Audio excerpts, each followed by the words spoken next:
Posisi strategis Indonesia sebagai poros maritim.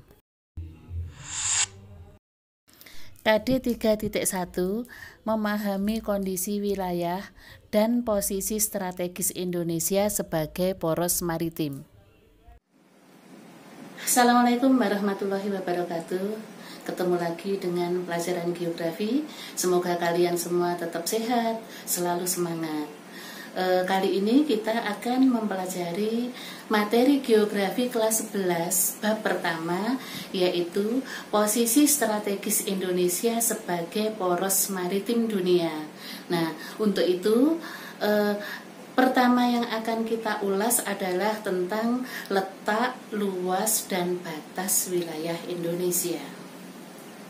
Letak kita kelompokkan menjadi dua, letak fisiografis dan letak sosiografis. Apakah letak fisiografis dan apakah letak sosiografis?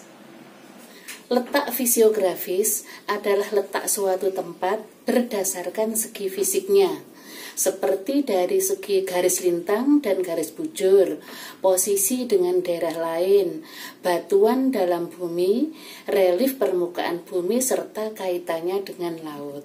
Sehingga kalau bicara letak fisiografis, maka kita bisa menyebutkan jenis letak-letak seperti letak geografis, letak astronomis, letak geologis, letak maritim, dan lain-lain. Letak geografis Indonesia.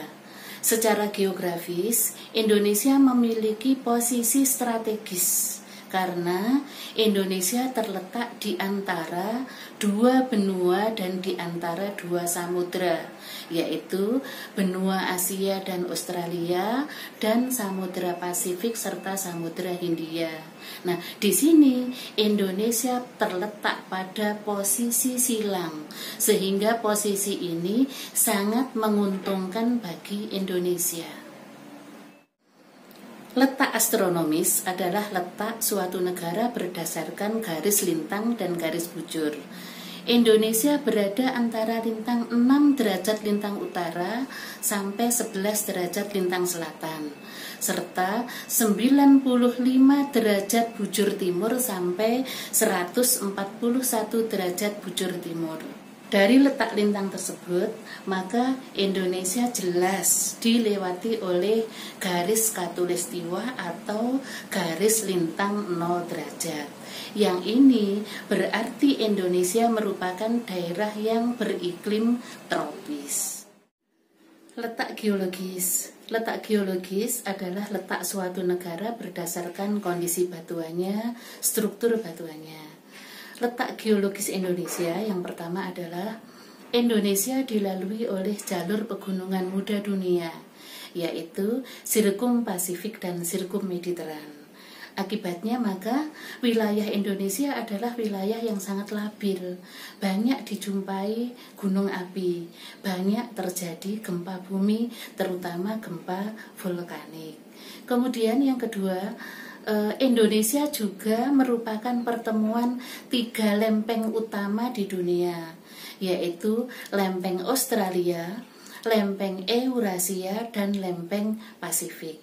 Nah, sebagai pertemuan 3 lempeng tersebut, maka di Indonesia sering terjadi pertemuan atau pergeseran lempeng, di mana di situ akan menimbulkan gempa tektonik. Dan apabila pertemuan itu di dasar laut, juga berpotensi terjadi tsunami. Letak maritim yaitu letak suatu tempat ditinjau dari keadaan lautan di sekitarnya, yakni apakah tempat itu dekat dengan laut, jauh dari laut, serta apakah sebagian atau seluruhnya dilingkupi oleh laut. Dan untuk Indonesia, Kepulauan Indonesia berhadapan dengan 3 lautan besar, yakni di sebelah timur Indonesia berhadapan langsung dengan Samudra Pasifik. Bagian selatan Indonesia berhadapan langsung dengan Samudra Indonesia, dan di bagian utara berhadapan langsung dengan Laut Cina Selatan. Nah, letak maritim ini tentu saja akan membawa akibat yang baik untuk Indonesia. Misalnya, adanya usaha atau kegiatan di bidang pelayaran, perikanan, serta pelabuhan di wilayah Indonesia, menyebabkan Indonesia mempunyai potensi yang besar untuk dikembangkan, dan Indonesia mempunyai posisi penting dalam percaturan politik di dunia.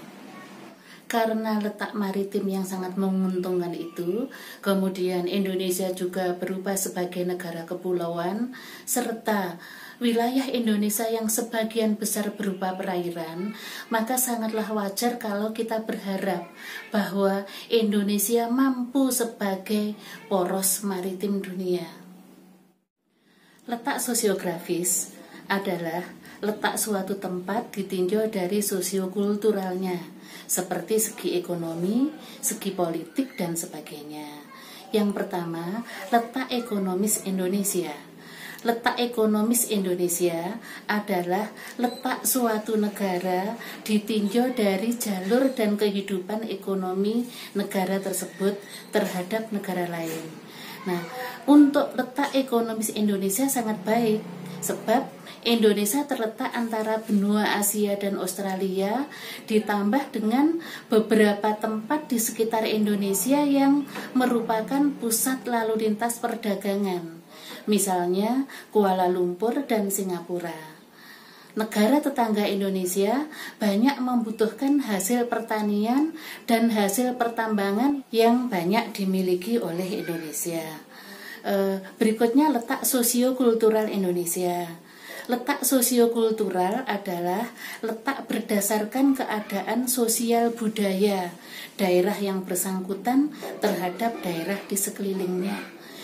Secara sosiografis, Indonesia berada di perempatan jalur antara benua Asia dan Australia yang terdiri dari berbagai bangsa. Hal ini menyebabkan terjadinya akulturasi budaya.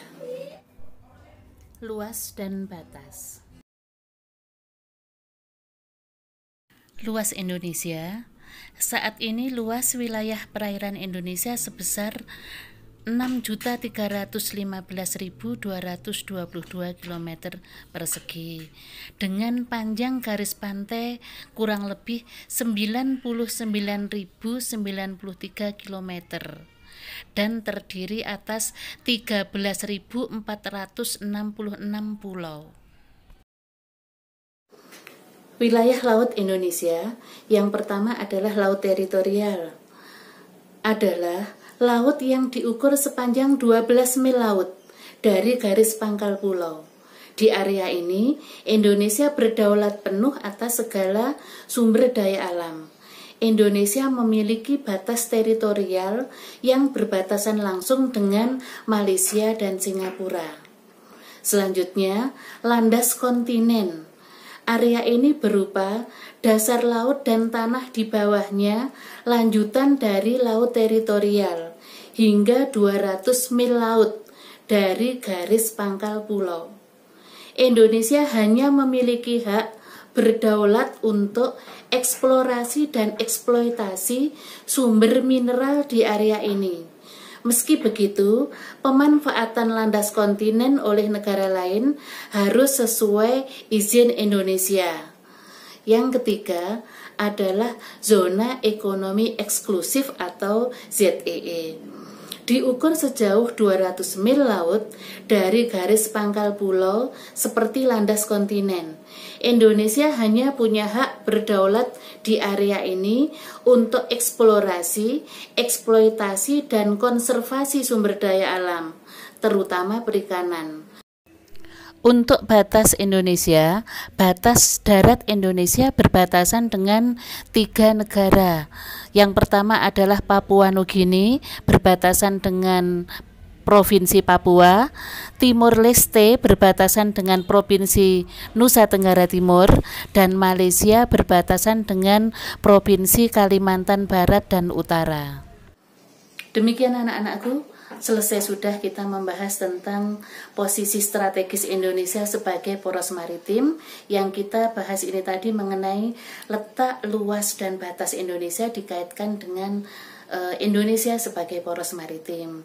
Pertemuan ini akan kita lanjut nanti pada bagian berikutnya.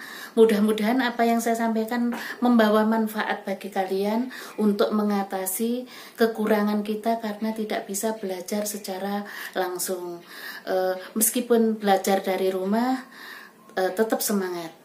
Semangat terus, jaga kesehatan. Saya akhiri. Assalamualaikum warahmatullahi wabarakatuh.